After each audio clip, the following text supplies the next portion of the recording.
जय हिंद साथियों, नमस्कार। ट्रिपल सी की इस क्लास में आज हम आपके लिए मोस्ट इंपॉर्टेंट क्वेश्चन डिस्कस करेंगे। सबसे पहले आज जिनका भी ट्रिपल सी का एग्जाम है उन्हें अभय एक्सेल कंप्यूटर की तरफ से बहुत बहुत शुभकामनाएं। All the best, best of luck. आप सभी का एग्जाम बहुत अच्छा हो और सभी लोग एस ग्रेड से ट्रिपल सी का एग्जाम टॉप करिए। एग्जाम को ध्यानपूर्वक आपको देना है, क्वेश्चन को ध्यान से पढ़ना है, समझना है, उसके बाद ही आपको आंसर देना है। पर्याप्त समय आपके पास रहता है, इसीलिए जल्दबाजी आपको नहीं करनी है। दोस्तों, आप भी एग्जाम के बाद क्वेश्चन हमें जरूर सेंड करिएगा, क्योंकि सभी के एग्जाम में अलग अलग क्वेश्चंस पूछे जाते हैं। इसीलिए आप क्वेश्चन को सेंड कर दीजिएगा ताकि उन क्वेश्चंस को आपके नाम के साथ हम अपनी क्लासेस में डिस्कस कर सकें और नेक्स्ट डे जिनका भी एग्जाम रहे उनके एग्जाम में काफी हेल्प हो सके। एग्जाम से पहले आप सभी लोग ट्रिपल सी की 1100 प्रश्नों की अभय एक्सेल कंप्यूटर की महामैथन क्लास को जरूर देख लीजिएगा। साथ ही साथ ट्रिपल सी एग्जाम में लिब्रे ऑफिस की काफी सारे क्वेश्चंस पूछे जाते हैं, इसीलिए लिब्रे ऑफिस की मैंने कंप्लीट महामैथन क्लास करवा दी है, तो उसे भी आप जरूर देख लीजिएगा। और जिन्हें भी पीडीएफ की आवश्यकता है, वीडियो के नीचे 2000 क्वेश्चंस की पीडीएफ की लिंक दी गई है, जहां पर कंप्लीट पैकेज आपको मिल जाएगा, तो वहां से आप उसे डाउनलोड करके अपनी तैयारी को बेहतर बना सकते हैं। तो करना है ट्रिपल सी टॉप, तो वीडियो देखिए आप। चलिए शुरू करते हैं आज की ये क्लास।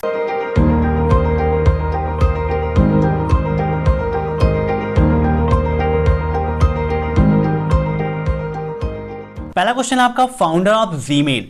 जीमेल के फाउंडर कौन है? ये क्वेश्चंस आपके लिए काफी इंपॉर्टेंट हैं, इसीलिए इन सभी क्वेश्चंस को आप मॉक टेस्ट के रूप में लेते रहिए और कमेंट बॉक्स में आंसर देते रहिए। वीडियो के लास्ट में आप जरूर बताइएगा कि आपके कितने क्वेश्चंस सही हुए हैं।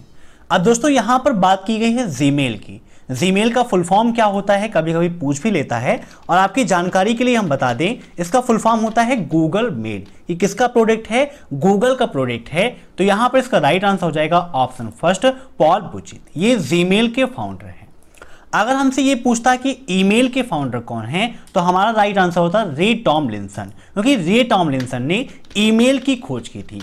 ईमेल और जीमेल में डिफरेंस होता है। ईमेल का फुल फॉर्म होता है इलेक्ट्रॉनिक मेल। अगर आप एग्जाम्पल के तौर पर समझें तो ईमेल क्या है? आपका एक ब्रांड है, मीन्स समझ लीजिए कि फ्रूट है, और जीमेल क्या है? बनाना है, एप्पल है। मीन्स ईमेल क्या है? आपका एक मेन ब्रांड है और जीमेल उसका एक प्रकार है। बहुत सारी ईमेल्स होती हैं, जैसे Gmail, Rediff mail, Hotmail, Yahoo mail, Zapak mail, Sify mail. तो इनको आप नोट कर लीजिएगा। अब देखते हैं नेक्स्ट क्वेश्चन।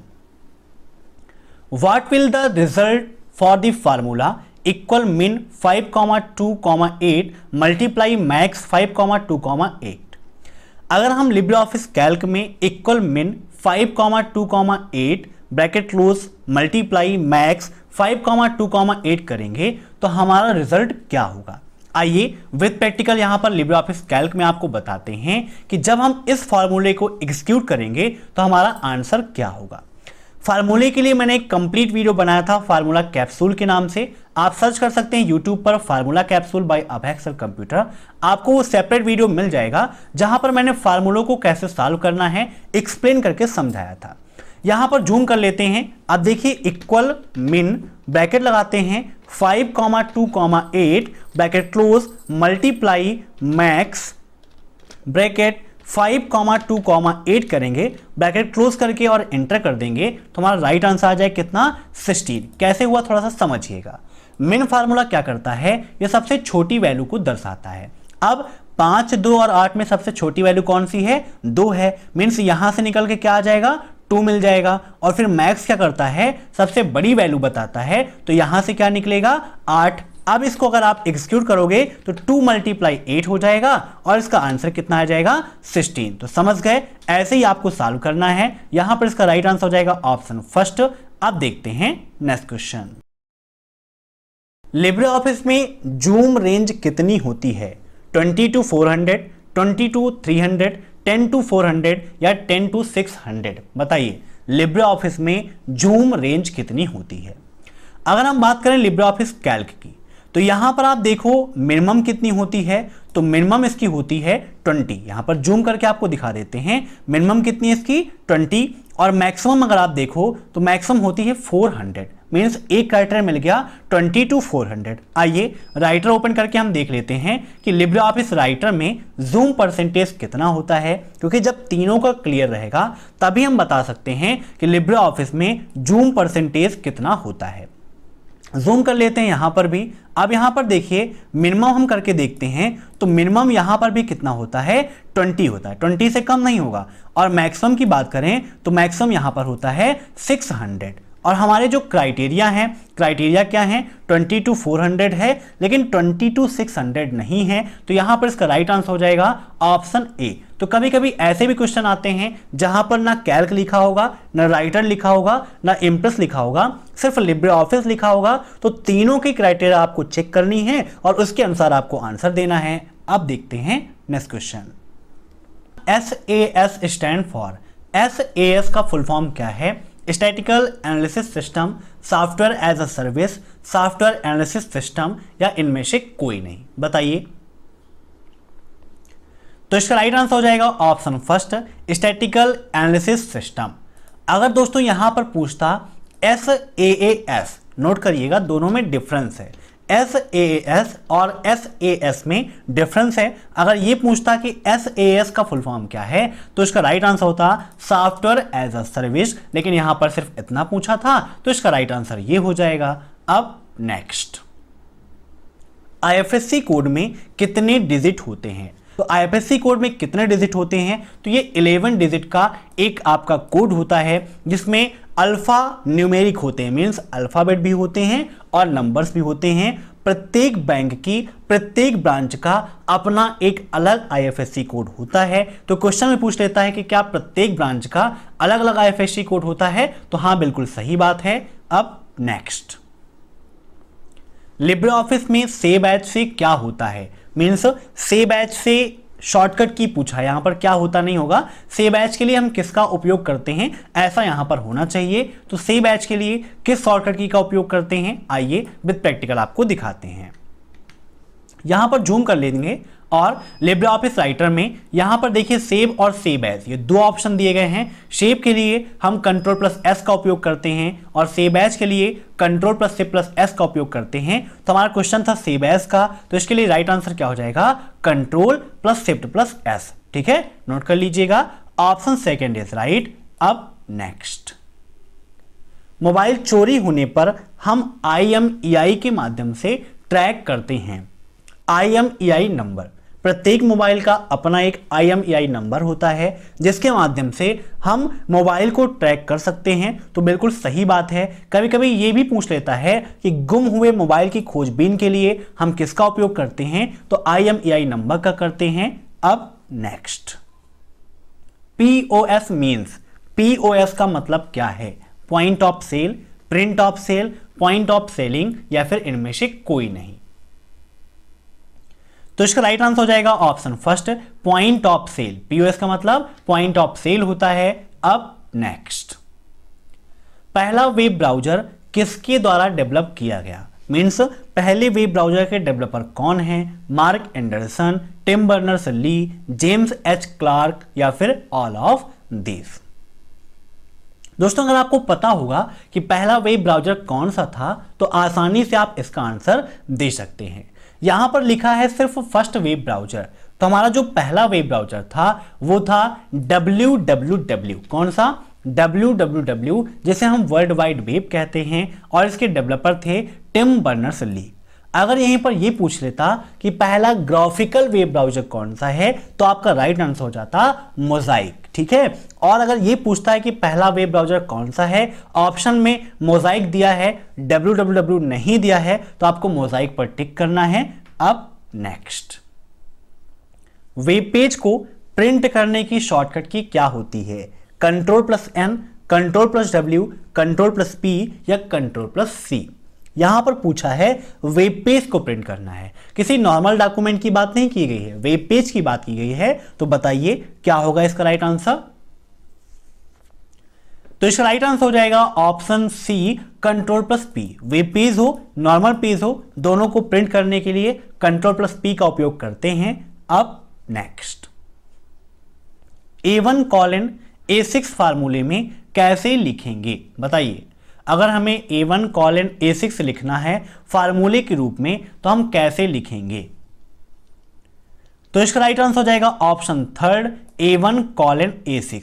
देखो A1:A6 का मतलब क्या है कि एक रेंज को प्रदर्शित करता है जिसमें A1, A2, A3, A4, A5, A6 ये पूरा आएगा, मींस A1 से लेकर A6 तक की रेंज। तो इसका राइट आंसर हो जाएगा ऑप्शन थर्ड A1:A6, क्योंकि बिना इक्वल के कोई फार्मूला नहीं होता है और यहां पर बात की गई थी फार्मूले की, तो इक्वल साइन होगा। अब नेक्स्ट, जावा में विकसित पहला वेब ब्राउज़र कौन सा है? मीन ऐसा कौन सा वेब ब्राउज़र है जो जावा लैंग्वेज में डेवलप किया गया था? Internet explorer, Netscape navigator, opera या फिर हार्ट जावा?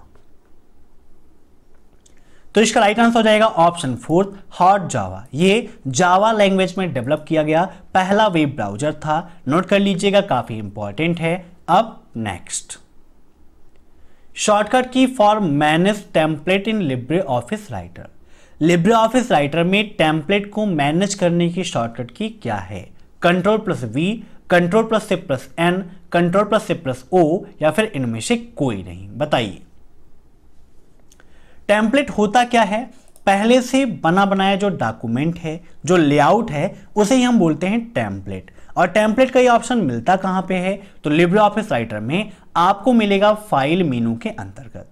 जब आप फाइल मेनू पर क्लिक करेंगे तो यहां पर आपको मिलेगा टेम्पलेट का ऑप्शन, जहां पर open template, save as template और मैनेज टेम्पलेट का ऑप्शन मिलता है, जिसकी शॉर्टकट की होती है Ctrl+Shift+N।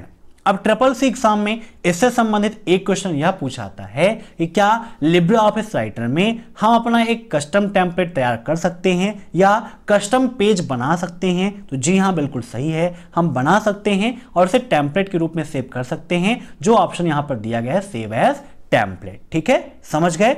अब चलिए हम देखते हैं अपने नेक्स्ट क्वेश्चन को। उसके पहले यहां पर टिक कर देते हैं Ctrl+Shift+N। अब नेक्स्ट, कैल्क स्प्रेडशीट में एक सेल में वर्डों की अधिकतम संख्या क्या है? मींस लिब्रे ऑफिस कैल्क में जो सेल है, एक सेल में अधिकतम आप कितने वर्ड लिख सकते हो, वही यहां पर पूछा गया है। तो क्या आपने कभी चेक किया है? नहीं किया होगा। यहां पर इसका राइट आंसर हो जाएगा 32,767। एक सेल की कैपेसिटी इतनी है, एक सेल में आप इतने कैरेक्टर लिख सकते हो। नोट कर लीजिएगा, काफी इंपॉर्टेंट क्वेश्चन है। अभी तक आपने सुना रहा होगा शीट के बारे में कि कैल्क में मैक्सिमम सीट कितनी हो सकती हैं, मैक्सिमम रो कितने हो सकते हैं, मैक्सिमम कॉलम कितने हो सकते हैं, लेकिन यहां पर बात की गई थी सेल में कितने कैरेक्टर हो सकते हैं, तो 32,767 हो सकते हैं। अब next, find the wrong statement. इसमें से गलत स्टेटमेंट आपको चुनना है कि कौन सा गलत है। You can find deleted file in recycle bin. क्या डिलीट की गई फाइल को हम रिसाइकल बिन में प्राप्त कर सकते हैं? दूसरा है you can restore any files in recycle bin if you ever needed. क्या रिसाइकल बिन से हम अपनी जरूरत के अनुसार या आवश्यकता अनुसार कभी भी फाइल को रिस्टोर कर सकते हैं? तो ये भी बिल्कुल सही बात है। पहली बात भी सही थी, ये बात भी सही है। तीसरा है you can increase free space of disk by sending file in recycle bin. क्या आप किसी भी फाइल को रिसाइकल बिन में भेज के अपने डिस्क के स्पेस को फ्री कर सकते हो? फिर चौथा है you can right click and choose empty recycle bin to clean it at once. क्या आप रिसाइकल बिन पर राइट क्लिक करके और एम्प्टी पर क्लिक करके रिसाइकल बिन को नीट एंड क्लीन कर सकते हो? तो ये बात भी बिल्कुल सही है, लेकिन ये बात मुझे समझ में नहीं आई। मतलब ये स्टेटमेंट गलत है कि अगर आप चाहो कि फाइल को रिसाइकल बिन में मूव कर दो और आपका डिस्क खाली हो जाए, तो बिल्कुल नहीं है, क्योंकि रिसाइकल बिन भी आपके डिस्क स्पेस का ही एक हिस्सा होता है। अब नेक्स्ट, नेक्सस एस क्या है? बताइए। इंग्लिश में NEXUS, ठीक है, ये क्या है? एक वेब ब्राउजर है, स्मार्टफोन है, सर्च इंजन है या इनमें से कोई नहीं? तो इसका राइट आंसर हो जाएगा ऑप्शन सेकंड स्मार्टफोन। ये गूगल का एक स्मार्टफोन है, गूगल ने लॉन्च किया था। Option second is right. अब नेक्स्ट, यदि सिस्टम में प्रदर्शित समय और दिनांक गलत हैं तो किसके द्वारा सही करेंगे? मीन्स अगर आपके सिस्टम की टाइम और डेट गलत है तो टाइम और डेट को सही करना आप चाहते हैं, मीन्स उसे रीसेट करना है, तो इसके लिए किसका उपयोग करेंगे? राइट का, कैलेंडर का, राइट फाइल का या कंट्रोल पैनल का? तो इसका राइट आंसर हो जाएगा ऑप्शन 4, कंट्रोल पैनल के माध्यम से सिस्टम में जो डेट एंड टाइम गलत है, या फिर हम ये कहें कि सिस्टम की प्रत्येक सेटिंग को मैनेज करने के लिए हम कंट्रोल पैनल का उपयोग करते हैं। अब नेक्स्ट, लिब्रे ऑफिस कैल्क लगभग समान क्षमताओं के साथ माइक्रोसॉफ्ट एक्सेल के समान है। मीन्स सिंपल सी यहां पर बस बात इतनी है कि क्या लिब्रे ऑफिस कैल्क और माइक्रोसॉफ्ट एक्सेल एक जैसे प्रोग्राम हैं? मीन्स दोनों के जो फीचर्स हैं, क्वालिटी है, वो सेम है, ट्रू या फॉल्स? तो बिल्कुल सही बात है, option first is right. Calc Libre office का पैकेज है और एक्सेल माइक्रोसॉफ्ट का पैकेज है, दोनों के वर्क सेम हैं, बस वर्क करने का जो तरीका है, वो लेआउट जो है वो थोड़ा सा चेंज है। अब नेक्स्ट, वर्तमान सेल से जुड़ी टिप्पणियों को प्रदर्शित करने के लिए कंट्रोल प्लस F1 का उपयोग किया जाता है। मीन्स सेल से जो लगा हुआ आपका कमेंट है, अगर किसी भी सेल में कमेंट ऐड किया गया है और उस कमेंट को शो कराना है तो क्या उसके लिए कंट्रोल प्लस F1 का उपयोग किया जाता है? ट्रू या फॉल्स? बताइए क्या होगा इसका राइट आंसर? तो बिल्कुल सही बात है, शेल के कमेंट को प्रदर्शित करने के लिए कंट्रोल प्लस F1 का उपयोग किया जाता है। Option first is right. अब नेक्स्ट, हमें अपने कंप्यूटर को सुरक्षित रखना चाहिए। मीन्स अपने कंप्यूटर को किससे सुरक्षित रखना चाहिए? वायरस से, टाइम बम से, वॉर्म से या फिर नन ऑफ दीज? इनमें से कोई नहीं। मीन्स यहां पर नन ऑफ दीज नहीं, ऑल ऑफ दीज था, ठीक है? तो यहां पर इसका राइट आंसर हो जाएगा ऑल ऑफ दीज, क्योंकि कंप्यूटर को वायरस से भी सुरक्षित रखना है। टाइम बम और वॉर्म्स ये भी आपके वायरसेस ही हैं, एक मालवेयर प्रोग्राम होते हैं, तो इन सभी से सुरक्षित रहेगा, तभी हमारा डाटा सेफ रहेगा और हम सुरक्षित रहेंगे। तो राइट आंसर क्या हो जाएगा? All of these. तो ये थे आज के अति महत्वपूर्ण प्रश्न। आशा करता हूं कि आज की यह क्लास आपको पसंद आई होगी। दोस्तों, कल जिनका भी एग्जाम है वो मॉर्निंग में 7:30 बजे क्लास अटेंड कर लेंगे और एग्जाम के बाद क्वेश्चन हमें जरूर सेंड कर देंगे, ताकि उन क्वेश्चंस को अपनी क्लासेस में डिस्कस कर सकें। वीडियो पसंद आया हो तो लाइक कर दीजिए, कमेंट कर दीजिए और चैनल पर नए हैं तो चैनल से जुड़ने के लिए सब्सक्राइब कर दीजिए। Thanks for watching my video. फिर मिलते हैं नेक्स्ट क्लास में नई अपडेट के साथ, तब तक के लिए बाय बाय।